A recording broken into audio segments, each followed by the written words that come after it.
The Book of Job, Chapter 1. There was a man in the land of Uz, whose name was Job. And that man was perfect and upright, and one that feared God and eschewed evil. And there were born unto him 7 sons and 3 daughters. His substance also was 7,000 sheep, and 3,000 camels, and 500 yoke of oxen, and 500 she-asses, and a very great household, so that this man was the greatest of all the men of the east. And his sons went and feasted in their houses, every one his day, and sent and called for their 3 sisters to eat and to drink with them. And it was so, when the days of their feasting were gone about, that Job sent and sanctified them, and rose up early in the morning, and offered burnt offerings according to the number of them all. For Job said, It may be that my sons have sinned, and cursed God in their hearts. Thus did Job continually. Now there was a day when the sons of God came to present themselves before the Lord, and Satan came also among them. And the Lord said unto Satan, Whence comest thou? Then Satan answered the Lord and said, From going to and fro in the earth, and from walking up and down in it. And the Lord said unto Satan, Hast thou considered my servant Job, that there is none like him in the earth, a perfect and an upright man, one that feareth God and escheweth evil? Then Satan answered the Lord and said, Doth Job fear God for naught? Hast not thou made an hedge about him, and about his house, and about all that he hath on every side? Thou hast blessed the work of his hands, and his substance is increased in the land. But put forth thine hand now, and touch all that he hath, and he will curse thee to thy face.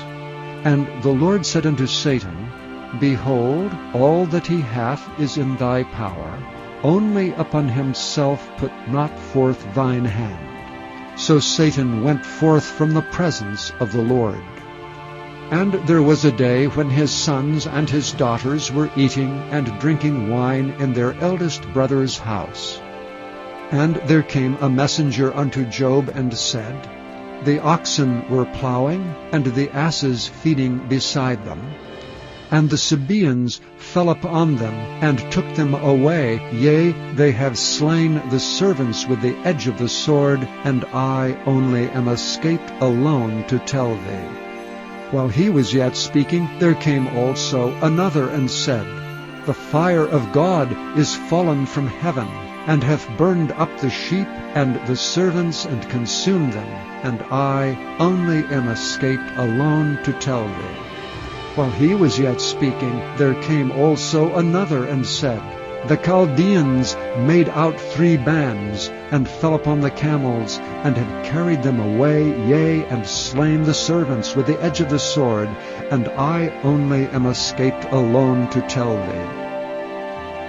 While he was yet speaking, there came also another and said, Thy sons and thy daughters were eating and drinking wine in their eldest brother's house, and behold, there came a great wind from the wilderness, and smote the 4 corners of the house, and it fell upon the young men, and they are dead, and I only am escaped alone to tell thee. Then Job arose, and rent his mantle, and shaved his head, and fell down upon the ground, and worshipped, and said, Naked came I out of my mother's womb, and naked shall I return thither.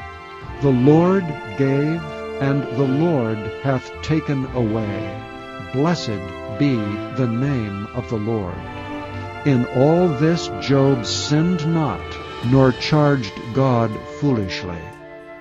Chapter 2. Again there was a day when the sons of God came to present themselves before the Lord, and Satan came also among them to present himself before the Lord. And the Lord said unto Satan, From whence comest thou? And Satan answered the Lord and said, From going to and fro in the earth, and from walking up and down in it. And the Lord said unto Satan, Hast thou considered my servant Job, that there is none like him in the earth, a perfect and an upright man, one that feareth God and escheweth evil, and still he holdeth fast his integrity, although thou movest me against him to destroy him without cause. And Satan answered the Lord and said, Skin for skin, yea, all that a man hath will he give for his life. But put forth thine hand now, and touch his bone and his flesh, and he will curse thee to thy face. And the Lord said unto Satan, Behold, he is in thine hand, but save his life. So Satan went forth from the presence of the Lord, and smote Job with sore boils from the sole of his foot unto his crown. And he took him a potsherd to scrape himself withal, and he sat down among the ashes. Then said his wife unto him, Dost thou still retain thine integrity? Curse God and die. But he said unto her, Thou speakest as one of the foolish women speaketh. What? Shall we receive good at the hand of God? And shall we not receive evil? In all this did not Job sin with his lips. Now when Job's 3 friends heard of all this evil that was come upon him, they came every one from his own place. Eliphaz the Temanite, and Bildad the Shuhite, and Zophar the Naamathite, for they had made an appointment together to come to mourn with him and to comfort him. And when they lifted up their eyes afar off, and knew him not, they lifted up their voice and wept, and they rent every one his mantle, and sprinkled dust upon their heads toward heaven. So they sat down with him upon the ground 7 days and 7 nights, and none spake a word unto him, for they saw that his grief was very great. 3. After this opened Job his mouth, and cursed his day.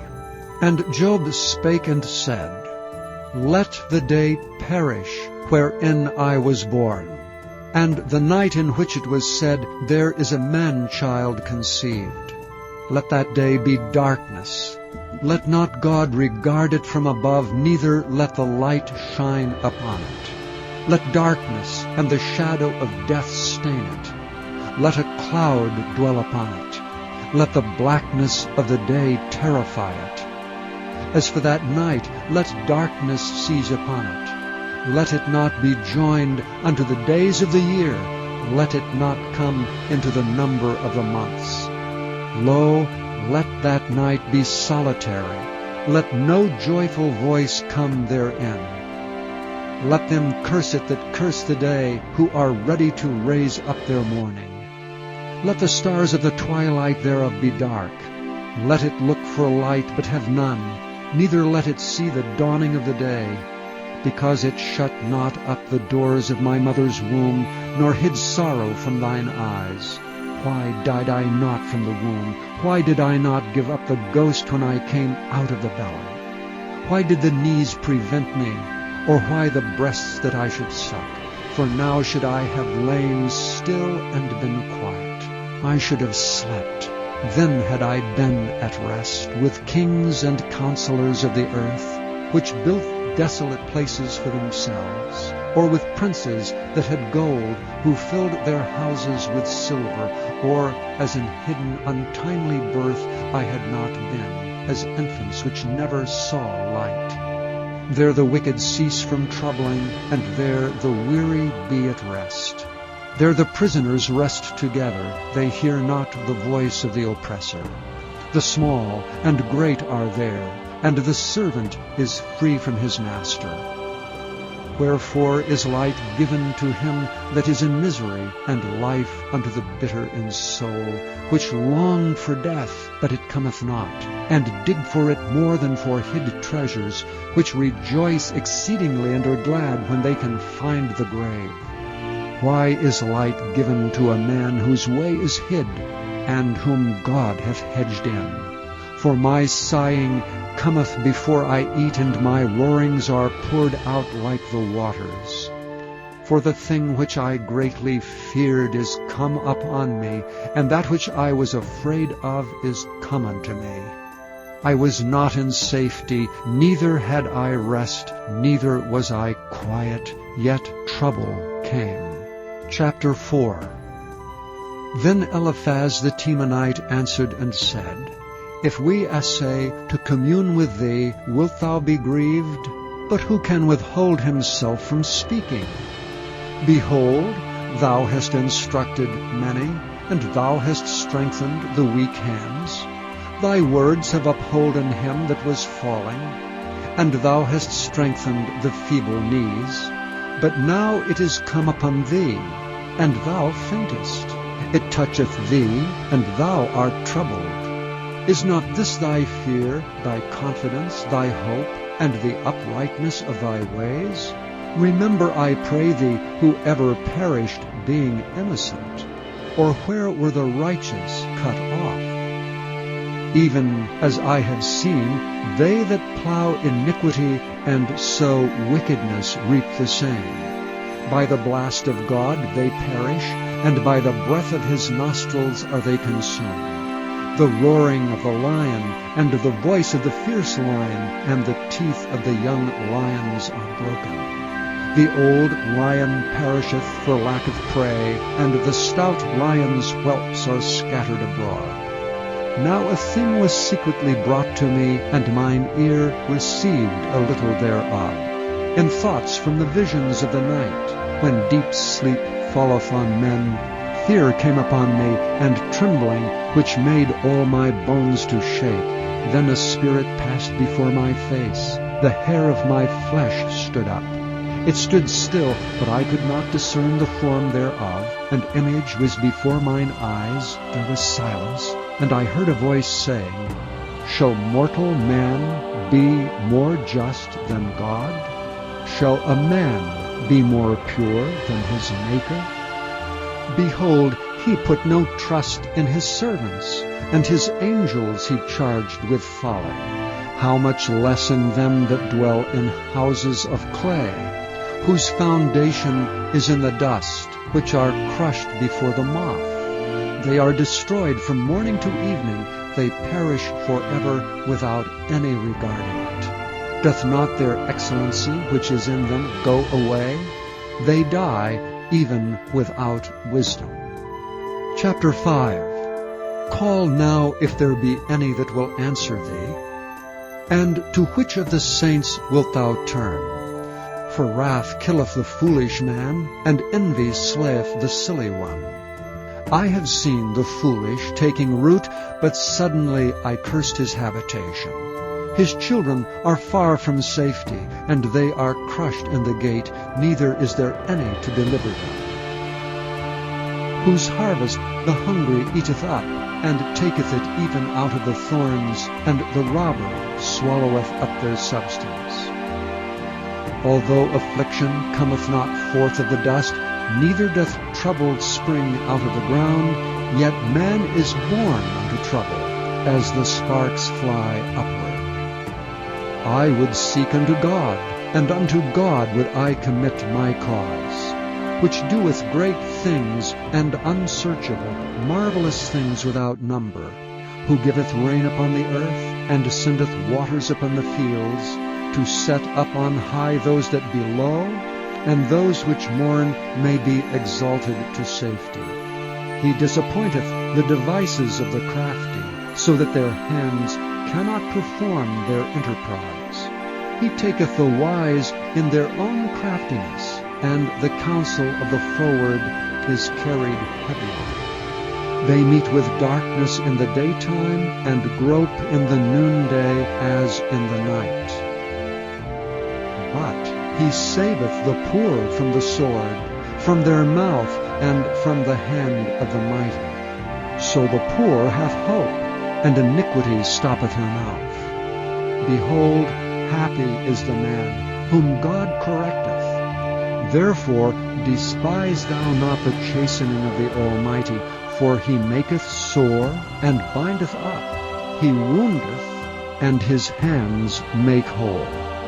He shall deliver thee in 6 troubles. Yea, in 7 there shall no evil touch thee. In famine he shall redeem thee from death, and in war from the power of the sword. Thou shalt be hid from the scourge of the tongue, neither shalt thou be afraid of destruction when it cometh. At destruction and famine thou shalt laugh, neither shalt thou be afraid of the beasts of the earth. For thou shalt be in league with the stones of the field, and the beasts of the field shall be at peace with thee. And thou shalt know that thy tabernacle shall be in peace, and thou shalt visit thy habitation, and shalt not sin. Thou shalt know also that thy seed shall be great, and thine offspring as the grass of the earth. Thou shalt come to thy grave in a full age, like as a shock of corn cometh in his season. Lo, this we have searched it, so it is. Hear it, and know thou it for thy good.